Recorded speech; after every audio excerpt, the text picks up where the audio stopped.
Hello students, welcome है आपका हमारे चैनल पे, जिसमें आज मैं आपको जोशा काउंसलिंग का जो राउंड 1 शुरू हो गया है आज से, उसके लिए आपको बताने जा रही हूँ, जिसकी एक्सेप्टेंस सीट अलॉटमेंट राउंड 1 की हो चुकी है। आपको अपनी सीट चेक करनी है, आपको कौन सी सीट मिली है, उसके बेसिस पे आपको आगे सीट एक्सेप्टेंस फी पे करनी है, अपने डॉक्यूमेंट अपलोड करने हैं। आपको मैं सजेस्ट करूंगी कि लास्ट डेट का वेट ना करें, जो कि स्केड्यूल आप देख सकते हैं। ये स्केड्यूल आपको है जोशा काउंसलिंग का, जो कि आपको 13 जून तक सीट एलोकेशन जो है वो हुई है, जो कि सीट एलोकेशन राउंड 1 की यहाँ पे आपको हो गई है। बट आपको डेट दी गई है, फाइनल डेट फ्राइडे 26 जून 2026 5 बजे तक, जो कि फी पेमेंट की जो डेट है लास्ट डेट है। बट मैं आपको सजेस्ट करूंगी लास्ट डेट का वेट ना करो। लास्ट डेट का वेट क्यों ना करो?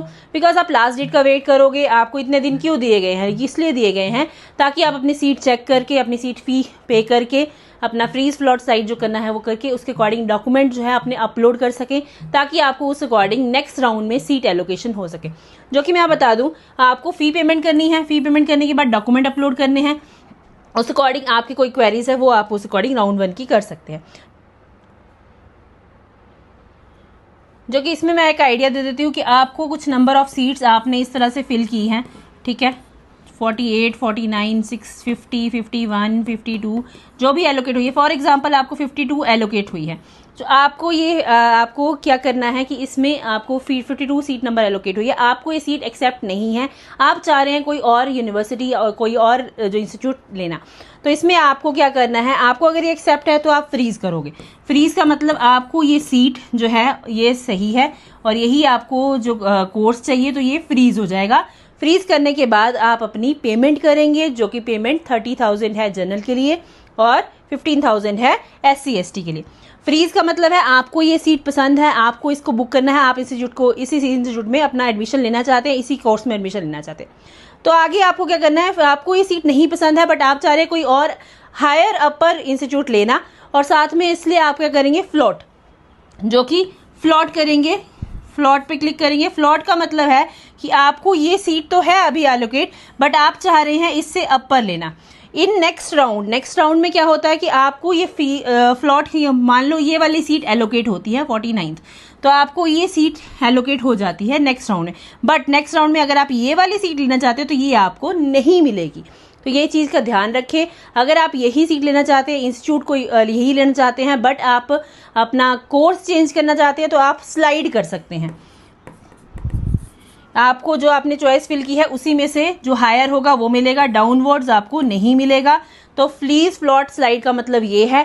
फ्लॉट का मतलब है कि अपर सीट मिलेगी आपको, इन केस अपर कोई नहीं मिलती है नेक्स्ट राउंड में, बट तब आपको ये वाली सीट कंफर्म हो जाएगी, यही सीट मिलेगी। बट अगर इन केस यहाँ पे आपको अगर फ्लॉट करते हो तो ये वाली सीट मिलती है, तो ये वाली आपको कंफर्म हो जाएगी, बट फिर ये वाली सीट आपको नहीं मिलेगी, ये किसी और को एलोकेट हो चुकी होगी। उस अकॉर्डिंग जो भी आपको करना है, जो भी आपकी चॉइसेस है, जो अगर आप चेंज करना चाहते हैं, उस अकॉर्डिंग आप अपना फ्रीज फ्लॉट या स्लाइड करके अपनी फीस पे आपको SAF पे करना है। तो SAF का मतलब है सीट एलोकेशन फी। कहने का मतलब है जो जनरल कैटेगरी के स्टूडेंट हैं उनके लिए 30,000 फी स्ट्रक्चर है, जो SC ST हैं उनके लिए 15,000 जो है आपका फी स्ट्रक्चर है। इसके लिए SAF पे करने के बाद आपको नेक्स्ट क्या करना है, अपने डॉक्यूमेंट अपलोड करने हैं। कौन कौन से डॉक्यूमेंट चाहिए होंगे वो मैं आपको बता रही हूँ। तो आपको कौन कौन से डॉक्यूमेंट यहाँ चाहिए होंगे, ये सारे डॉक्यूमेंट्स जो कि जोशा के अकॉर्डिंग बताए गए हैं, जिसमें आपको डिफरेंट नंबर ऑफ डॉक्यूमेंट्स चाहिए होंगे। डॉक्यूमेंट्स अपलोड करने हैं आपको, जो कि इसीलिए आपको टाइम दिया गया है, जो 13 जून से 26 जून के बीच में आपको टाइम दिया गया है, वो इसीलिए ताकि आप अपने डॉक्यूमेंट्स अरेंज करके अपलोड कर सकें। आपको अपनी फीस पेमेंट करनी है, डॉक्यूमेंट अपलोड करने हैं। कौन कौन से डॉक्यूमेंट अपलोड करने हैं वो मैं बता रही हूँ। डेट ऑफ बर्थ सर्टिफिकेट, जो कि 10th मार्कशीट आप अपलोड कर सकते हो डेट ऑफ बर्थ सर्टिफिकेट के लिए। अगर आपकी 10th मार्कशीट के ऊपर डेट ऑफ बर्थ नहीं लिखी है तो आप अपना DOB सर्टिफिकेट जो है वो अपलोड कर सकते हैं, जो आपको ड्यूरिंग योर बर्थ आपके पेरेंट्स को मिला होगा, तो ये आप कर सकते हैं। सेकंड आ जाता है क्लास 10th 12th की मार्कशीट। अगर जैसे बच्चों का प्रीवियस ईयर में रिजल्ट आया है, वो क्लास 12th की मार्कशीट उनके पास होगी, वो अपलोड कर सकते हैं। जिन बच्चों का रिजल्ट अभी आया है वो डिजी लॉकर से भी डाउनलोड करके अपलोड कर सकते हैं। तो आगे बात कर लेते हैं जो कि आपको admit card of JEE main exam, जो कि आपका एडमिट कार्ड है वो अपलोड करना है। आगे बात कर लेते हैं नेक्स्ट डॉक्यूमेंट कौन सा आ जाता है, आपका कैटेगरी सर्टिफिकेट। कैटेगरी सर्टिफिकेट जिनको एप्लीकेबल है, general, SC ST, general EWS, इनको अपलोड करना होता है। इसके बाद आ जाता है आपके अदर सर्टिफिकेट्स जो कि डिसेबल्ड जो हैं उनके लिए बेंचमार्क सर्टिफिकेट आ जाता है। इसके बाद मेन सर्टिफिकेट आपको आ जाता है मेडिकल सर्टिफिकेट। मेडिकल सर्टिफिकेट कुछ बच्चों को डाउट होता है कि किसको अपलोड करना है। मेडिकल सर्टिफिकेट सभी बच्चों को अपलोड करना है, जितने भी बच्चे हैं उन सभी को अपलोड करना है। ऐसा नहीं है कि सिर्फ कैटेगरी जो कोलाई करते हैं उनको ही अपलोड करना है या फिर PWBD जो डिसेबल्ड हैं उनको ही अपलोड करना है। आप सभी बच्चों को मेडिकल सर्टिफिकेट अपलोड करना जरूरी है, जो कि मेडिकल सर्टिफिकेट आपको एनेक्सर में दिया भी गया है। आप वहां से अपना डाउनलोड करके अपलोड कर सकते हैं। उस अकॉर्डिंग आपको डॉक्टर की स्टैंप वहाँ पे होनी जरूरी है। सारी ऑप्शंस वहाँ दी गई हैं। आपको डॉक्टर का नाम लिखना जरूरी है, डॉक्टर की स्टैंप होनी जरूरी है, सिग्नेचर होनी जरूरी है। वो आपको मैं अभी थोड़ी देर में बता भी दूंगी।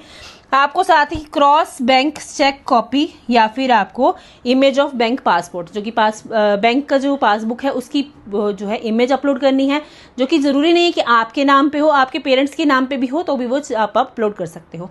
जो कि वो इसलिए जरूरी है इन केस आप रिफंड के लिए अप्लाई करते हो और आपको सीट नहीं एक्सेप्ट करनी है, आप रिफंड के लिए अप्लाई करते हो तो वो रिफंड आपके पास आपके सिक्योर अमाउंट आ सके, जो कि 45,000 पार्शियल फी पेमेंट है जो कि जनरल के लिए, और उस अकॉर्डिंग हाँ पार्शियल फी पेमेंट 45,000 है, और अदर्स के लिए जो कि SC ST के लिए 20,000 फी स्ट्रक्चर है SC ST के लिए, जो कि फी पेमेंट है, जो कि अगर आप करते हैं और रिफंड करते हैं तो 7,000 डिडक्ट होता है, रेस्ट अमाउंट आपको रिफंड आ जाती है।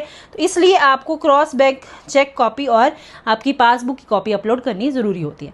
Medical certificate, passport, citizen certificate अगर जिनको एप्लीकेबल है उनको वो अपलोड करना है।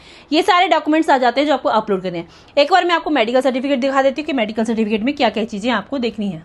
तो ये नेक्स्ट 7 में मेडिकल सर्टिफिकेट आपको दिया गया है, आप इसको देख सकते हैं, डाउनलोड करके प्रिंट आउट लेके इसको फिल करवाना है। अपने डॉक्टर से चेकअप करवाने के बाद वो सारी डिटेल आपकी यहाँ फिल करेंगे और यहाँ पे वो टिक करेंगे, जो कि यहाँ पे टिक करने के बाद आपको आपका जो कि यहाँ टिक करेंगे नेम ऑफ डॉक्टर, डॉक्टर का नाम होना जरूरी है, उनका रजिस्ट्रेशन नंबर जो कि MBBS डॉक्टर जो कि प्राइवेट है चाहे गवर्नमेंट है उनका एक रजिस्ट्रेशन नंबर होता है वो यहाँ पे लिखना उनको जरूरी है, उनके सिग्नेचर डेट के साथ होने जरूरी है, उनकी स्टैंप होनी जरूरी है। यहाँ पे ये सारी चीजें यहाँ पे लिखी हुई हैं, ये सारी चीजें अपलोड होनी जरूरी है। ये सारी चीजें आप कंफर्म कीजिएगा कि होनी चाहिए। आपको एज पर फॉर्मेट जो भी डॉक्यूमेंट्स है उसके फॉर्मेट के अकॉर्डिंग होना जरूरी है, ताकि आपकी कोई भी किसी भी रीजन से डॉक्यूमेंट्स के रीजन से सीट कैंसिल ना हो।